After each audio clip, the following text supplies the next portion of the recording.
Oh, hola, disculpa, ¿andabas por ahí? Perdona, no te había visto mientras entrabas sin consentimiento en mi habitación exótica del norte de África, en la que le estoy leyendo poesía desnuda a mi ficticio novio marroquí.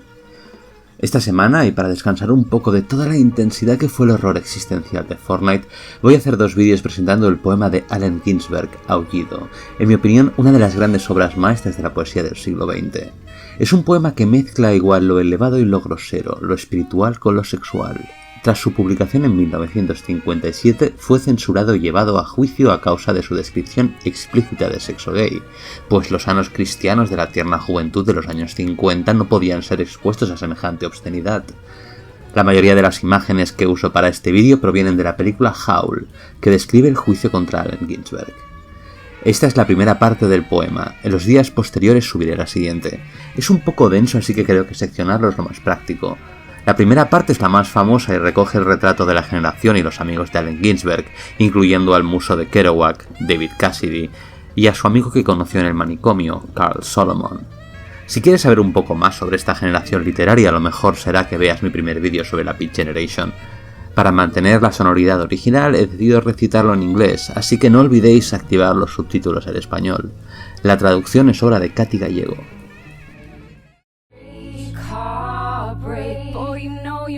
Fail, never fail, but if you can hear me complaining, I'm neither dead or in jail.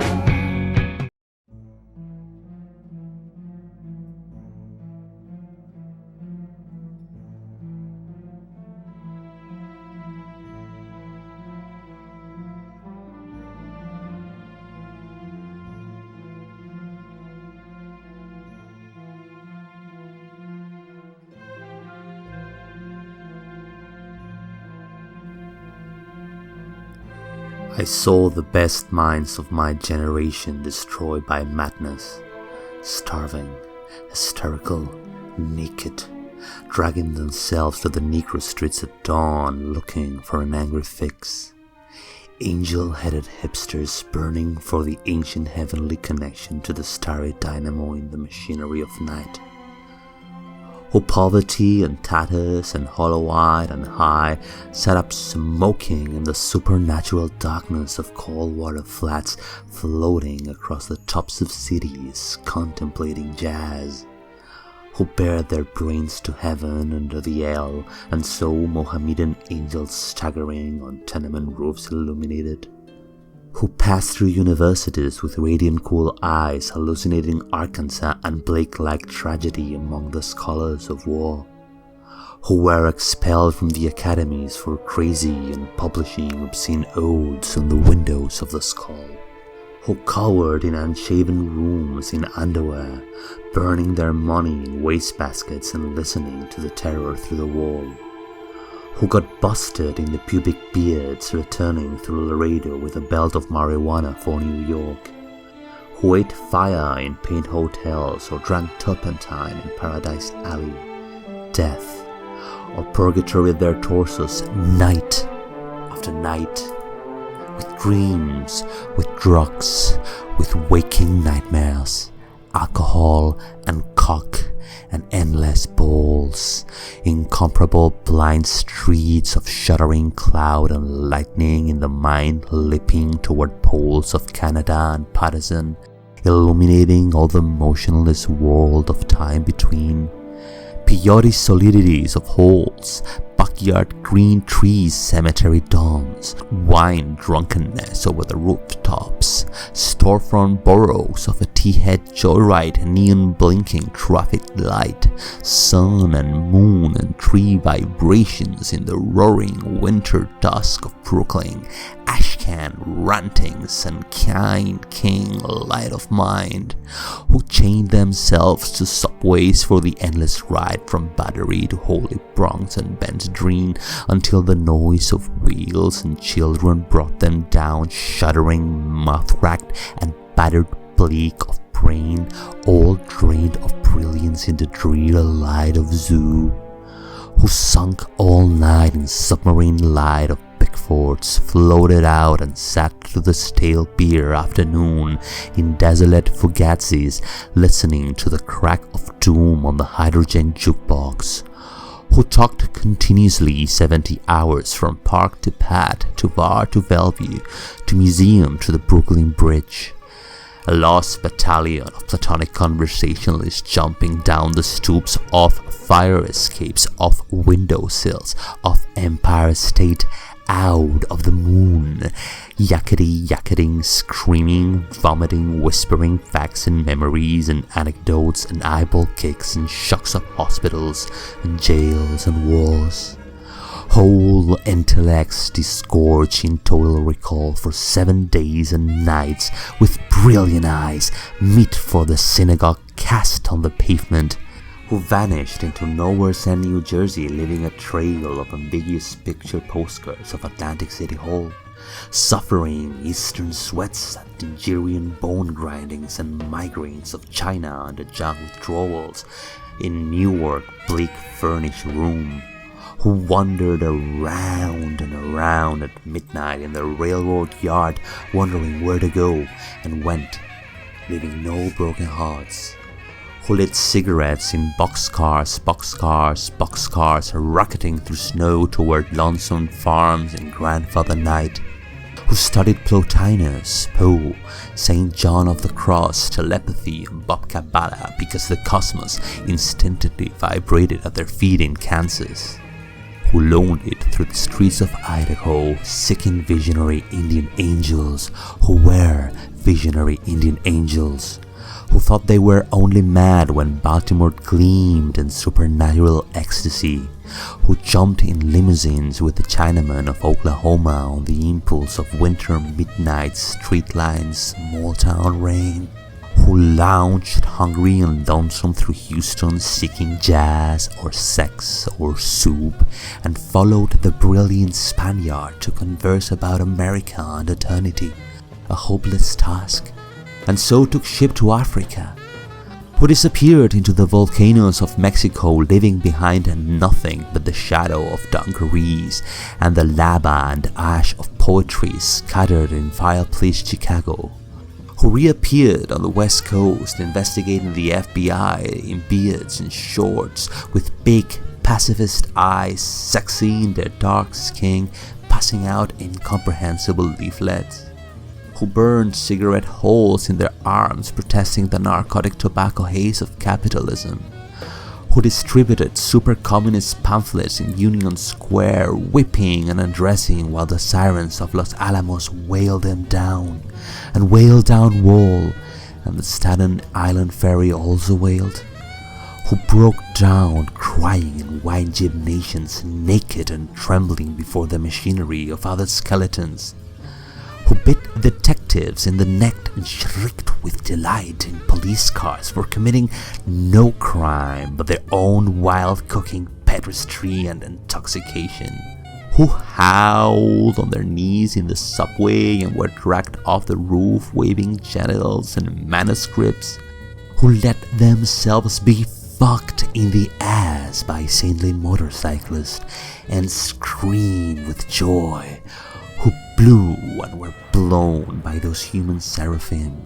the sailors, caresses of Atlantic and Caribbean love, who bowled in the morning, in the evening, in rose gardens and the grass of public parks and cemeteries, scattering their semen freely to whomever come who may, who hiccuped up endlessly trying to giggle but wound up with a sob behind a partition in a Turkish bath, where the blonde and naked angel came to pierce them with a sword, who lost their love boys to the 3 old shrews of fate, the one-eyed shrew of the heterosexual dollar, the one-eyed shrew that winks out of the womb, and the one-eyed shrew that does nothing but sit on her ass and snip the intellectual golden threads of the craftsman's loom, who copulated ecstatic and insatiate with a bottle of beer, a sweetheart, a package of cigarette, a candle, and fell off the bed and continued along the floor and down the hall and ended fainting on the wall with a vision of ultimate cunt and cum, eluding the last jism of consciousness, who sweeten the snatches of a million girls trembling in the sunset and were red-eyed in the morning, but prepare to sweeten the snatch of the sunrise, flashing buttocks under bonds and naked in the lake, who went out whoring through Colorado in myriad stolen night cars. NC, secret hero of this poem, Coxman and Adonis of Denver, joy to the memory of his innumerable days of girls in empty lots, in dinner backyards, movie houses, rickety rows on mountain tops, in caves, or with gaunt waitresses in familiar roadside, lonely petticoat uplifting and specially secret gas station solipsisms of Johns and hometown alleys too, who faded out in vast, sordid movies, were shifted in dreams, woke on a sudden Manhattan, and picked themselves up out of basements hung over with heartless stockades and horrors of Third Avenue iron dreams, and stumbled to unemployment offices, who walked all night with their shoes full of blood on the snow-banked docks, waiting for the door in the East River to open to a room full of steam heat and opium, who created great suicidal dramas on the apartment cliff banks of the Hudson under the wartime blue flood-tide of the moon, and their heads shall be crowned with laurel in oblivion, who ate the lamb stew of the imagination or digested the crab at the muddy bottom of the rivers of Bowery, who wept at the romance of the streets with their pushcarts full of onions and bad music, who sat in boxes breathing in the darkness on the bridge and rose up to blow harpsichords in their lofts, who coughed on the 6th floor of Harlem crowned with flamed under the tuberculous sky, surrounded by orange crates of theology, who scribbled all night, rocking and rolling over lofty incarnations which in the yellow morning were stanzas of gibberish, who cooked rotten animals, lung, heart, feet, tail, borscht and tortillas, dreaming of the pure vegetable kingdom, who plunged themselves under meat trucks looking for an egg, who threw their watches off the roof to cast their ballot for eternity outside of time, and alarm clocks fell on their heads every day for the next decade, who cut their wrists 3 times successively and successfully, gave up and were forced to open antique stores where they thought they were growing old and cried, who were burned alive in their innocent flannel suits on Madison Avenue amid blast of Latin verse and the tongue-tapped clatter of the iron regiments of fashion and the nitroglycerin shrieks of the fairest of advertising and the mustard gas of sinister, intelligent editors, or were run down by the drunken taxicabs of absolute reality, who jumped off the Brooklyn Bridge, this actually happened, and walked away unknown and forgotten into the ghostly days of Chinatown soup alleyways and fire trucks, not even one free beer, who sang out of the windows in despair, fell out of the subway window, jumped in the filthy Passaic, leaped on Negroes, cried all over the street, dance on broken wine glasses, barefoot, smash phonograph records of nostalgic European 1930s German jazz, finished the whiskey and threw up groaning into the bloody toilet, moans in their ears and the blast of Colossian steam whistles, who barreled down the highway of the past, journeying to each other's hot-rod Golgotha, jail, solitude, watch of Birmingham jazz incarnation, who drove cross-country 72 hours to find out if I had a vision, or you had a vision, or he had a vision to find out eternity, who journeyed to Denver, who died in Denver, who came back to Denver and waited in vain, who watched over Denver and brooded and longed in Denver, and finally went away to find out the time, and now Denver is lonesome for her heroes, who fell on their knees in hopeless cathedrals praying for each other's salvation, and lied and breathed until the soul illuminated its hair for a second, who crashed through their minds in jail waiting for impossible criminals with golden heads and the charm of reality in their hearts, who sang sweet blues to Alcatraz, who retired to Mexico to cultivate a habit, or Rocky Mount to tender Buddha, or Tangiers to boys, or Southern Pacific to the black locomotive of Harvard, to Narcissus, to Woodlawn, to the daisy chain or grave,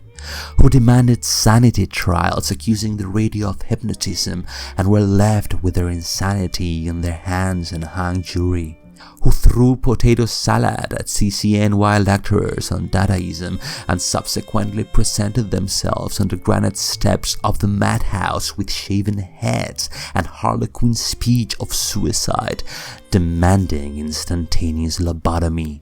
and who were given instead the concrete void of insulin, metrazole, electricity, hydrotherapy, psychotherapy, occupational therapy, ping pong, and amnesia, who in humorless protest overturned only one symbolic ping pong table, resting briefly in catatonia, returning years later truly bold except for a week of blood and tears and fingers to the visible madman doom of the words of the mad towns of the East. Pilgrim State Rockland and Greystone feeded halls, bickering with the echoes of the soul, rocking and rolling in the midnight solitude bench, dolmen realms of love, dream of life, a nightmare, bodies turned to stone as heavy as the moon, with mother finally fucking, and the last fantastic book flung out of the tenement window, and the last door closed at 4 a.m., and the last telephone slammed at the wall in reply, and the last furnished room emptied down to the last piece of mental furniture, a yellow paper rose twisted on a wire hanger in the closet, and even that imaginary, nothing but a hopeful little bit of hallucination. Ah, Carl, while you are not safe, I am not safe. And now you're really in the total animal soup of time, and who therefore run through the icy streets, obsessed with the sudden flash of the alchemy of the use of the ellipse, the catalogue, the meter, and the vibrating plane, who dreamt and made incarnate gaps in time and space through images juxtaposed, and trapped the archangel of the soul between two visual images, and joined the elemental verbs and set the noun and dash of consciousness together, jumping with sensation of pater omnipotens aeterna Deus, to recreate the syntax and measure of poor human prose, and stand before you speechless and intelligent and shaking with shame, rejected yet confessing out the soul to conform to the rhythm of thought in his naked and endless head. The madman bum, an angel beat in time, unknown, yet putting down here what might be left to say in time come after death, in rules reincarnated incarnate in the ghostly clothes of jazz, in the gold-horn shadow of the band, and blew the suffering of America's naked mind for love into an Eli, Eli, lama, lama, sabachthani saxophone cry that shivered the cities down to the last radio with the absolute heart of the poem of life butchered out of their own bodies, good to eat 1,000 years. You got to get behind the mule in the morning and blue. Got to get behind the mule in the morning and blue.